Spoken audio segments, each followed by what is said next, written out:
Aló, niño Biguets. Bueno, ya como recordarás, te he hablado muchas veces de un canal que sigo con bastante frecuencia, que se llama Kurs de Jack. Ya, bueno, ya tú sabes que estoy suscrito, que bueno, me los miro los vídeos con bastante frecuencia. Y bueno, ya te he recomendado muchas veces sus vídeos, así que tampoco te voy a descubrir uno nuevo. Así que he pensado que te voy a hacer la transcripción de un vídeo que a mí me parece muy interesante y que creo que para ti también lo puede ser. Este vídeo, que se titula Cuando el tiempo se convirtió en historia, la era humana, lo que voy a hacer es una transcripción. Por lo tanto, si te interesa no solo ver esto, sino el vídeo en sí, con sus dibujos y tal, que seguramente se hace mucho más o menos, solo tienes que buscar el título, el nombre que te he dicho, en el YouTube y te saldrá directamente. Pero bueno, eso ya lo dejo a tu lección. Así que empecemos. Por un segundo vamos a imaginar que alguien se planta en nuestra cocina. What the fuck. Y se lleva algunas cosas, por ejemplo nuestra basura, y después lo entierra todo en el bosque. Puede que 12.000 años después un arqueólogo intente imaginarse quiénes éramos, lo que nos importaba, a qué videojuegos jugábamos, en qué creíamos y cómo tomábamos las decisiones. Y ello por haber vivido una importante época de la historia humana, la revolución planetaria, cuando la humanidad finalmente se transformó en una especie multiplanetaria. En ese momento, nuestra población se expandió inmensamente. La tecnología y los estándares de vida mejoraron a unos niveles que se creían imposibles, así como la manera en la que nos concebíamos a nosotros mismos también cambió para siempre. Y todo lo que los arqueólogos de futuro tienen para aprender sobre nosotros es, efectivamente, la basura en el bosque. Aunque esperamos que ese sea el problema de otros dentro de 12.000 años, hoy en día a nosotros nos pasa exactamente lo mismo. Necesitamos reconstruir una revolución que surgió hace 12.000 años. Actualmente solo quedan sombras de las personas a las que nuestro pasado remoto fue el presente. Bien, hoy en día, ahora mismo, podemos contemplar el presente en 4K nítido, a color y con sonido. Hace 3 generaciones, el mundo solo era en blanco y negro. Unas generaciones antes se trataba de fotografías borrosas. La fuente para experimentar el pasado previo a este son pinturas y textos. Tan solo 20 generaciones atrás, cada palabra escrita debía copiarse a mano, de manera que los textos resultaban escasos y poco fiables. Solo 100 generaciones nos separan del primer historiador, y ya antes de él únicamente hay leyendas, epopeyas y reyes muertos pavoneándose en obras de piedra. De nuestros ancestros de hace 250 generaciones, solo hay fragmentos en tierra e imágenes despojadas de su significado original. Más allá, la humanidad es prácticamente invisible, aunque aún sabemos algunas cosas. Intentemos por un segundo contar su historia y lo que significa para nosotros. Hace unos 2 millones de años, más o menos 60.000 generaciones, la vida de nuestros ancestros era básicamente igual. Pero, unos 20.000 años atrás, 800 generaciones, los humanos con comportamiento moderno empezaron el proceso que cambiaría nuestra vida para siempre. Al principio, gradualmente, solo algunos, luego mucho más rápido, más gente, y después de repente prácticamente todos. Entonces había alrededor de 1 millón de humanos modernos sobre la Tierra. La mayoría de las otras especies se habían extinguido, seguramente les ayudamos un poco en eso. Sobre su biología les había proporcionado las herramientas necesarias, una inteligencia general para comprender las cosas, una inteligencia social para entenderse entre sí y un lenguaje para expresar ideas abstractas y crear nuevos conceptos.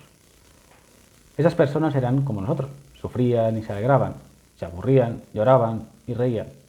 Vivían en comunidades de algunas docenas, controlaban el fuego, fabricaban herramientas de madera, piedra y hueso, se contaban historias, lloraban a sus muertos y creaban arte.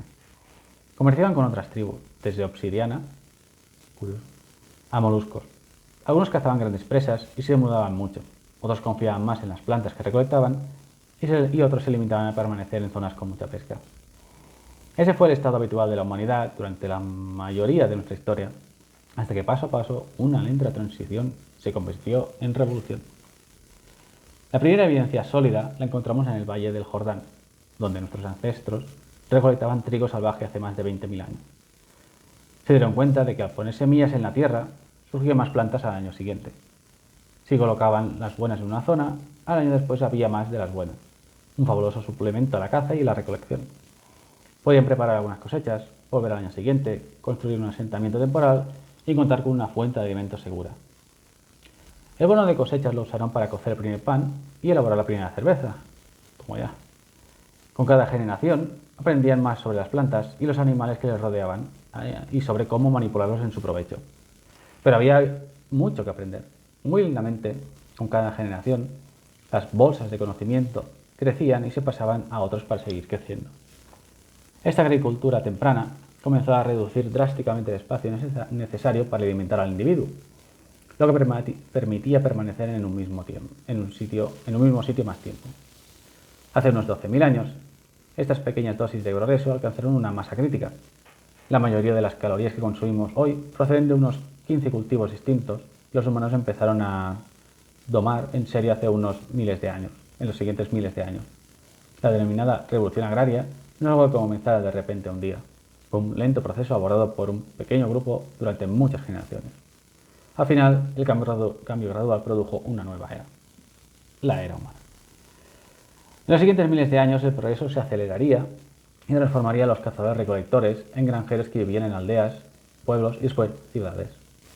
Que por cierto aprovecho para comentar algo, por mi parte que no está en el vídeo, que es curioso pensar que el mundo que hoy nos rodea parece que haya sido así toda nuestra vida, pero en realidad, si lo piensas detalladamente, durante el 97% de la existencia del ser humano hemos sido cazadores-recolectores y el 2,7% de existencia hemos sido agricultores y granjeros y solo el 0,1% de toda la existencia del ser humano es la etapa industrial. O sea, da que pensar. Bueno, volviendo al vídeo. Cuando los granjeros se trasladaban a una nueva zona, sustituían a las tribus nómadas o las convertían también en granjeras, lo que no fue fácil ni indoloro. Al principio las personas tenían una dieta diversa de hasta 250 plantas y animales diferentes. Para algunos de los grupos que hacían la transición a la agricultura, su dieta perdió variedad drásticamente y parece que algunos incluso sufrieron desnutrición. Y vivir juntos y con animales creó un caldo de cultivo para las enfermedades. Casi todas las enfermedades infecciosas por microorganismos adaptados a los humanos han surgido en los últimos 10.000 años. El cólera, la viruela, el sarampión, la gripe, la varicela y la malaria. La mortalidad, especialmente infantil, aumentó drásticamente. Sin embargo, crecíamos en número ya que la vida sedentaria favorecía la gestación de muchos más niños que antes y para un granjero, más niños significaba más manos para trabajar en el campo. Pese a que mucha más gente moría joven, las aldeas y los pueblos crecieron. En la Tierra hubo una explosión demográfica. Unas 100 generaciones después del inicio de la era humana, ya éramos unos 4 millones, lo que aumentó la necesidad de comida y de encontrar formas aún más eficientes de producir calorías y consolidó el nuevo estilo de vida. Para la mayoría, la vuelta a la caza y la recolección habría significado morir de hambre. Pero aún queda una pregunta sin resolver. ¿Por qué? ¿Por qué cambiamos la libertad de vivir en la naturaleza con una gran variedad de comida por el tedio de la agricultura y frecuentemente una dieta menos variada? Bueno, nadie lo sabe con seguridad. Parece que esa transición fue posible por un cambio climático y algunos científicos argumentan que lo provocaron factores externos, como la desnutrición o la sobrepoblación, algo aún muy controvertido. Actualmente la idea más aceptada es que se trató de una opción deliberada, tomada por incontables comunidades de todo el planeta. Quizá esté también conectado con lo que nos hace humanos, la capacidad de unirnos, desarrollar identidades compartidas e intercambiar historias y conocimiento. Algunos arqueólogos piensan que grupos de cazadores-recolectores recorrían grandes distancias para celebrar fiestas, banquetes y rituales, y que en esas ocasiones también hablaban de innovación, cómo mejorar las técnicas de caza y fabricación de herramientas, cómo capturar y criar animales y qué plantas se podían recolectar y multiplicar. Quizás incluso intercambiaran semillas. No es impensable que estas reuniones fueran los catalizadores que difundieron el conocimiento de la agricultura por muchos grupos de humanos aislados y que al final terminaron con un estilo de vida que en otras especies habían tenido en común durante años. De modo que, al ser capaces de reunirse, celebrar, compartir y aprender unos de otros, estos humanos podrían haber dado el paso que ha conducido a un mundo moderno y que debemos estarles muy agradecidos. Hoy en día seguimos siendo los mismos humanos, aunque casi no nos sentimos así.